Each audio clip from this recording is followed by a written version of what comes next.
This is Toy Spell, and today we're looking at the Long Tian GH004 Ancient Splendors Ascetic Wukong. And as we know by the last one from the Ancient Splendors Long Tian, there's not much to the outer box, because all that love, care, and detail is put on the inner box.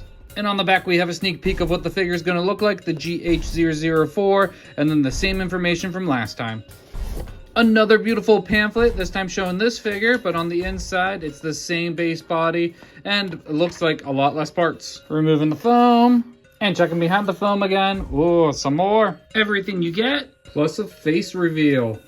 And again, such a nice, gorgeous head sculpt. We'll get into that later. First, we'll jump right into the accessories. 2 open palm hands, the opposite hands of what is equipped onto them, and 2 pointing hands. Another beautifully sculpted gourd, still with the clip on it. Ryu Jingu Bane, or the As You Will cudgel, with some gorgeous motif.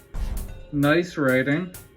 More gorgeous motif. And yes, a magnetic stand, which works this time. Look at that. Look at that. It works. And so I double checked, and all of his accessories are repeats of this one's accessories. It's the exact same sculpt, just painted. It's the exact same Jingu Bane, even the same color paint. And then all of the hands are the same hands. In fact, they're even using the same hands right now. In fact, beside the addition of the crown, the heads might be the same face. With all that said, I guess it's gonna come down to the aesthetic of the figure. So let's take a closer look. So this Wukong is lacking any of the opera face paint, but he does have the crown that goes all around his head. And it is a bright gold paint, so that's really nice. So more of a realistic flesh tone on him. And then as you can see, he's in his pilgrim clothes. So he's got like a monk robe. He's got a nice shoulder pad just to say he's armored. And this is a really cool shoulder pad. So let's take a closer look at that. It's like a skull of a beast where its jaw is split and it hugs his shoulder. I really like that. And then I like that it's holding on to red tattered cloth. And it looks like it's being held up by this black rope there. And on both forearms he has some cloth guards here. Probably just to cover up that it is a very basic plain body with no fur sculpt. Around his waist he has the tiger pelt, which is super, super nice. I really like that part of the story. It just shows him coming out strong. It's a really nice cloth. You can even fold it over. That doesn't look that bad, so I like that. It's pretty cool. He is a black belt, and this black belt is wired, so you can have this flowing in the wind if you'd like. There you go. He's got red slacks here that cuff up at his shins, so that you can go into these boots. I really like the leather on these boots. That must be a theme with this kind of figure, the Long Tian figures. The leather is done really well. And these boots are like, they're a little squishy if you can see that. That's pretty cool. I like that. And then of course, underneath here, you have that tail again, that really thin, very not posable tails. The articulation is going to be the exact same as the last Long Tian figure, but if you didn't watch it, or if you want to see what it looks like through soft goods instead of armor, here we go. His head is attached at the base of the neck with an up that goes that far and a down that goes that far, and tilt and tilt. His shoulders will go up to 90 on that side, and with this shoulder pad in the way, still 90. That's really good. That doesn't block anything. Bicep swivel, and double jointed elbows get really far back. You've got this ball joint system here, so you can do up and down, but then you can also turn the hand so that it goes up and down the other direction. You just have to work with it a little bit. So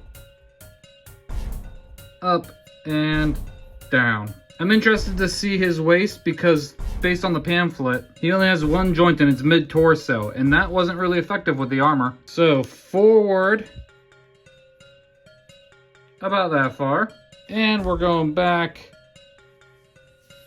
That's really far. Moving him back must have loosened him up a little bit more because now he can go forward that much. And a tilt to the side, and a tilt to the other side. And so his leg can go forward that far. That's about 90. And it can go backward. Not too bad. Underneath the slacks right here is a thigh twist, so you can twist his legs in and out. And his double jointed knees can go that far. Next are his ankle joints, which are on the same system as his wrist joints. So forward, it pushes the boot out of the way and it goes really, really far. And back, also really, really far. And it does push this boot out of the way, so if you don't want that there, just drag the boot down, drag the pants down. Okay, so what you won't see is now I'm going to play with the figure a little bit, and then we'll go straight into poses. First pose is when Trippy Tucker recites the mantra and makes Wukong's head just a split in pain when the crown contracts. And now Sun Wukong is charging up his Kamehameha. A nice little Kung Fu bow staff pose to show off his articulation without the armor. A classic Monkey King pose up on one leg. He can't hold it quite by himself, but this is pretty good. Another fun little Kung Fu pose. And if you just straighten out that Kung Fu pose to make him standing up mostly straight, threatening. A wild anime pose. This stand is making a big difference in my jumping flying poses. When you gotta read the label to count your macros. And one more just to show off his flexibility without that armor. This body isn't that bad. Okay, comparison time. Jazzwares Fortnite, Hasbro Black Series, NECA Predator, McFarlane DC Multiverse, and the victorious fighting Buddha from Long Tian's Ancient Splendors line. Well, what do I think? If you saw my other video, you probably already know most of what I think about these Long Tian figures. So mostly let's compare it to the other one. The articulation on this one is significantly better because the soft goods really allow for a great range of motion. And I really like the details on the other one, and that doesn't stop here. The leather on the boots, the gold on the armor and on the crown, the face paint, and the overall look are all significantly amazing. I love it. They're great. Those are all the same things as in the other Wukong figure. This one just has better articulation, and not even that, it just has better ability to utilize its articulation. Of course he still has negatives, but honestly, less. That tail really still isn't working for me. It popped out in every single pose during the posing. It's just easier to get in without the armor. This one's ankles are stiffer, so he holds poses a little better. And honestly, with this this leather boot cuff, he can actually flex his ankles a lot more than the other one. And one of the negatives of the other one was that my stand didn't work, but yeah, they fixed that with this one. I mean, I'm sure I was one of the only ones to get a weird stand for the last figure, but it really annoyed me, so this is awesome. And just like the other Long Tian Wukong figure, this one is giving me something I haven't had before, or I don't have in my collection yet. Pilgrim Wukong, and I'm super happy about that. This is very much Wukong in the middle of the journey to the west. He's got his monk robes, he's got his tiger sash, he's got Jingu Bane, the crown, the leather. Like, he wouldn't look out of place in any Journey to the West media. So I'm really excited to add this unique figure to my collection, because this is definitely unique for me. So that's my review of this Monkey King, and I hope you enjoyed it. So until next time, stay safe and have fun.